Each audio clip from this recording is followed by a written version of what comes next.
morning, everyone, and thanks for joining the 24th meeting of the Ukraine Defense Contact Group. It's great to be back at Ramstein, and it's great to see all of you again. Let me thank Minister Pistorius for welcoming us again in Germany. I'd like to also welcome Lieutenant General Curtis Buzzard. He's just taken over as a commander of the Security Assistance Group Ukraine. And Curtis, we know that you'll do an outstanding job.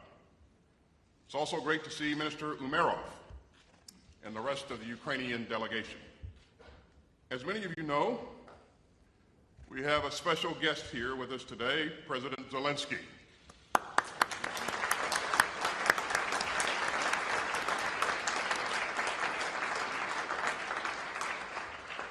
And Mr. President, your forces and your people have inspired the world. And you have seen firsthand how this contact group has moved heaven and earth to get Ukraine what it needs.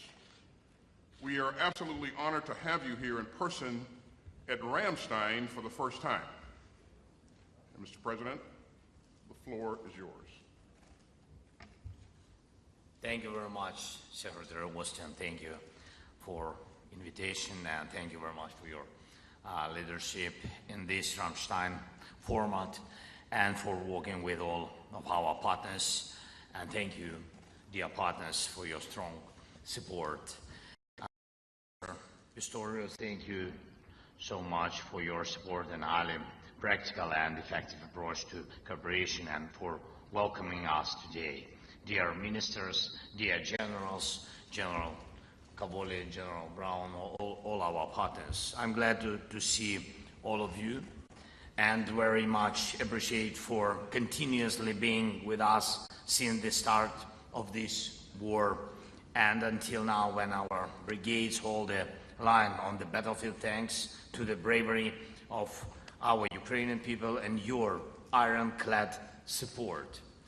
Now in Pokrovsk and in Torevsk, in the Donetsk region of Ukraine, is especially overriding to feel the power of our agreements. Dear friends, today marks 1 month since our army's operation began in the Kursk region of Russia.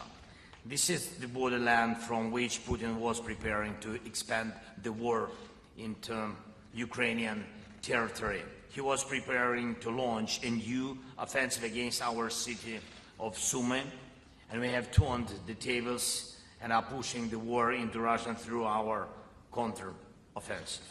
Today we control an area of more than 1,300 square kilometers in the Kursk region, and this includes 100 settlements.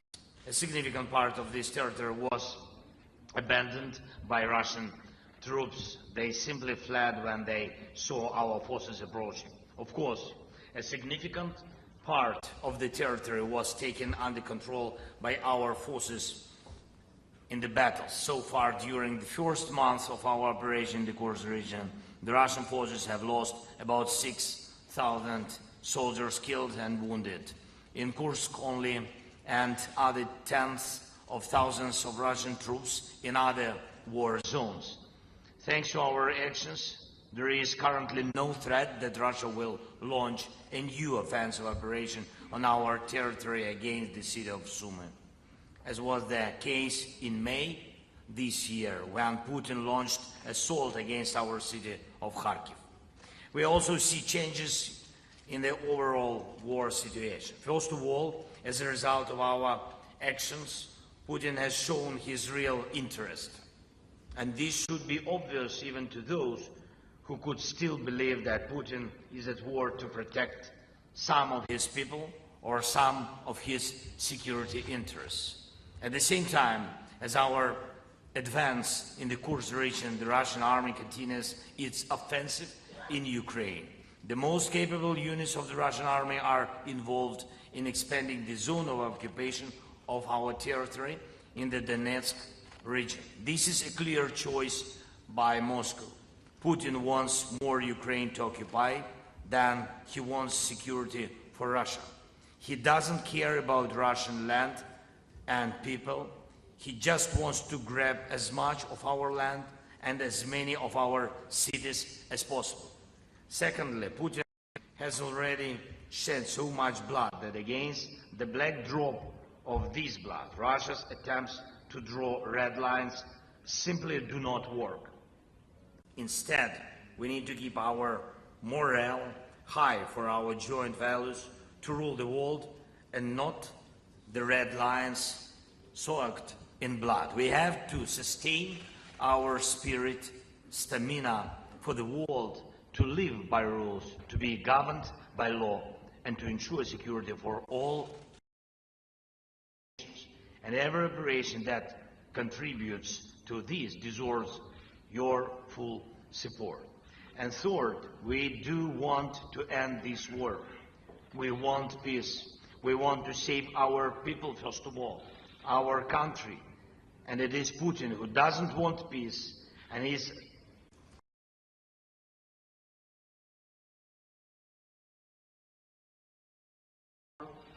the ruins that remain of them. And that is why we need strength. We need to force Russia to seek peace. We need to make Russia cities and even Russian soldiers think about what they need, peace or Putin. And it is realistic to push them to choose peace. Dear our partners, dear our friends, I want to say a few things now in public and some things later without the press. You all know that we are operating with a minimum of weaponry. Yes, we are grateful very much for every support package that is provided to Ukraine from you, from your countries.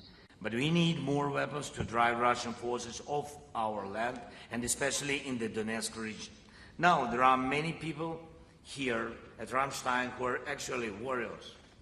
And each of you understands how important it is for a soldier to know that the front line is not only based on loyalty to his country and his oath, but also on a sufficient supply of weapons. That is why it's important that every support package that is announced is promptly put to work on the battlefield without any delay. The fighting in the Donetsk region depends on this. If Putin does not have any achievements there, he will not have any achievements anywhere or in anything. Next, I'm grateful to all partners for the fact that the NATO summit in Washington was marked by decisive on air defense systems for Ukraine, and I will not speak openly now about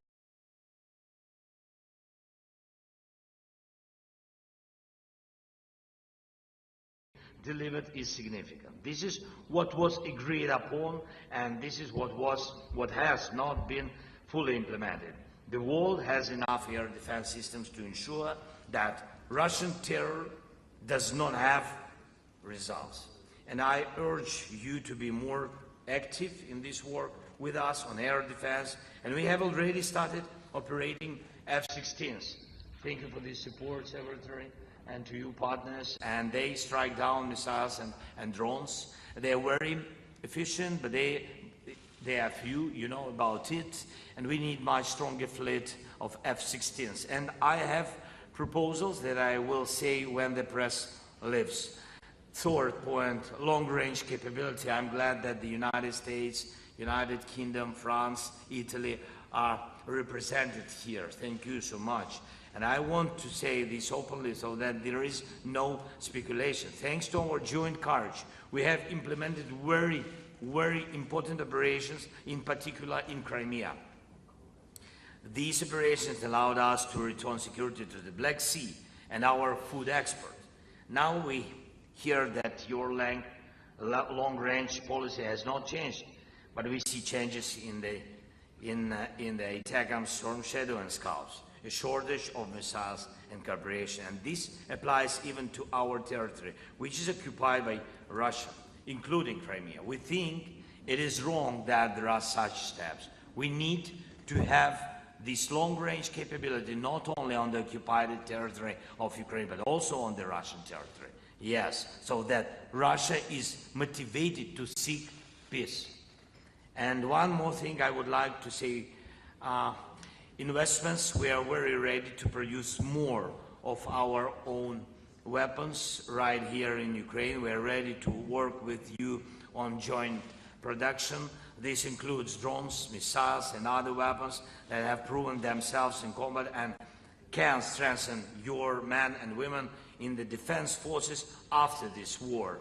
To achieve this, we need funding. We are ready to quickly produce everything that will help us bring this war to an end, namely by putting decisive pressure on Russia for real peace. Let's make this fall a time for Russian aggression to fall in a way that will end the war and restore a reliable international security order. We must do it. Again, thank you very much for all your support. Thank you so much for the invitation, Secretary. Slava Ukraini. Thank you.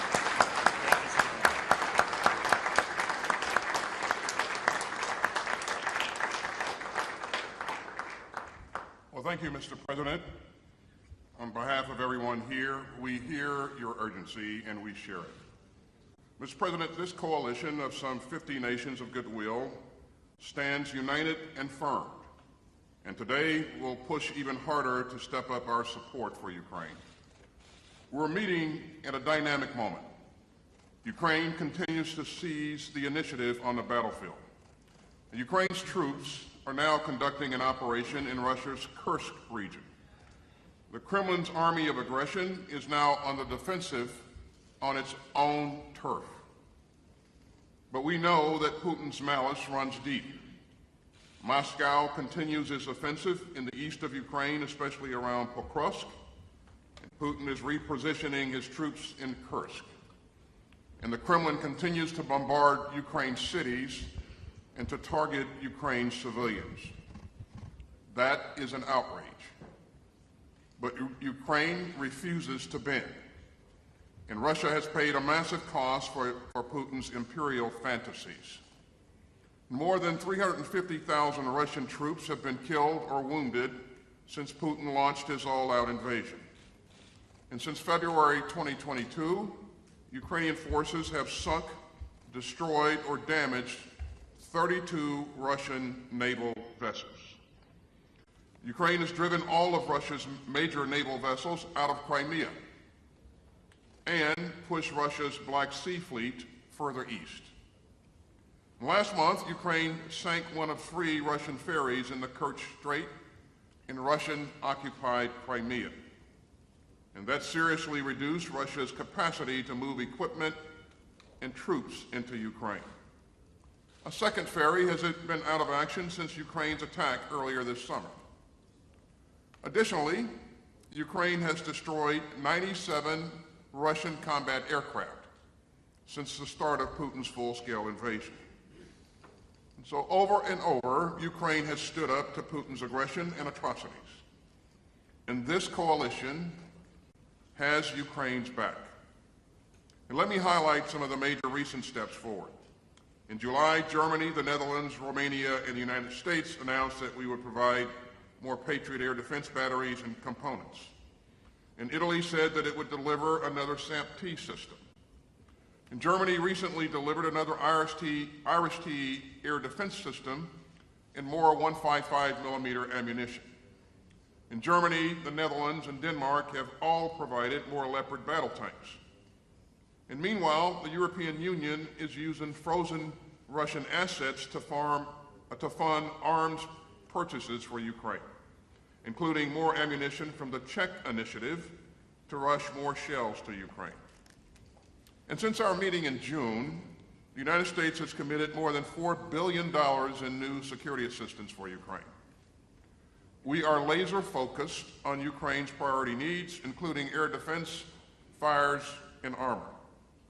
This contact group's innovative and nimble capability coalitions continue to help Ukraine fend off Russian aggression today and deter Russian aggression tomorrow. And thanks to the work of the Air Force Coalition, Ukraine has received its first tranche of F-16 fighters. And together with our national armaments directors, we are posturing our industrial bases to meet Ukraine's needs and sustain them long into the future. But for its long-term security, Ukraine must continue to boost its own defense production. And many contact group members are already supporting that effort. Just weeks ago, Denmark committed some of its latest $115 million security assistance package to buying arms from Ukraine's defense industry. And meanwhile, with help from several European companies, the United States is working with Ukraine to design and build a substitute for the S-300 surface-to-air missile system and the R-27 air-to-air missile. The United States has also allocated more than $200 million to purchase critical components to let Ukraine produce the UAVs and the electronic warfare systems that it has deployed so effectively. Our national armaments directors are working in lockstep with the capability coalitions to meet these needs and speed up deliveries. So I look forward to discussing ways to strengthen Ukraine's defense industrial base as well as our own. And friends, this is a critical moment. Time is of the essence, especially with winter on its way. We must all step up our support, and quickly. So I'm pleased to say that President Biden will announce today an additional $250 million security assistance package for Ukraine. It will surge more capabilities to meet Ukraine's evolving requirements, and will deliver them at the speed of war. Ladies and gentlemen, when this contact group met in April, President Zelenskyy reminded us all that aggression spreads when it isn't stopped. And he's right. If tyrants think that they can invade their peaceful neighbors, we will all be less secure. If autocrats conclude that nations of goodwill will lose our nerve and abandon our principles, our world will become far more dangerous. So make no mistake. If Ukraine is not free, the world is not safe. But this contact group gives us the structure to keep Ukraine sovereign and secure. The coalition is built to succeed, and it's built to last. President Biden has said, Russia will not prevail in this conflict. The independent people of Ukraine will prevail. And the United States and our allies and partners will continue to stand with them every step of the way. So thanks for being here. And with that, we'll pause while our friends in the media depart. Thank you very much.